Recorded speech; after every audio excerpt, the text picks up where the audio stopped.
আসসালামাইকুম প্রিয় দর্শক ভাই বোনেরা, আমরা আজকে তুলা গবেষণায় আসছি। সেটা হলো নতুন বাজারের ভিতরে।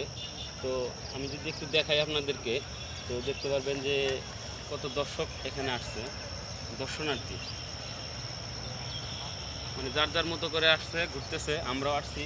তো ভাবলাম যে আমার দর্শকের জন্য আসলে তুলা গবেষণা আসলে কি হয় এটা আর কি জানানোর জন্যই মূলত আমার এই ভিডিওটা করা। সাথে আমার ইসমাইল ভাই আছে, সজল দাদা আছে।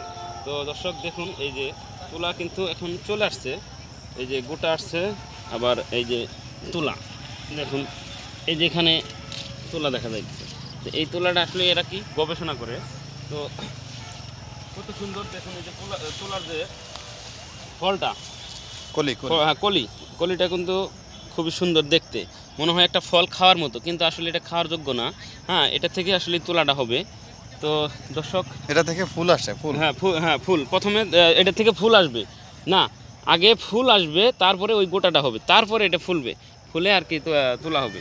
বিভিন্ন বিষয়টা হলো রকমের এরকম, হ্যাঁ। বিভিন্ন আর এদের এটা আসলে চাষ করার জন্য আসলে এই দর্শক এই কিভাবে এরা সারিবদ্ধভাবে ইয়া করছে, বাগানটা লাগাইছে। তো এরিয়াটা বিশাল বিশাল এরিয়া, আসলে জানা নাই যে কত এরিয়া।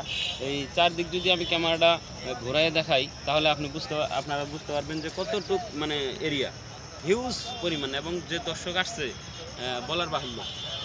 তো দর্শক দেখুন আমার এই ভিডিওটা, এবং ভালো লাগলে অবশ্যই কমেন্টস করবেন, এবং আমার এই চ্যানেলটা অবশ্যই আপনারা সাবস্ক্রাইব করবেন।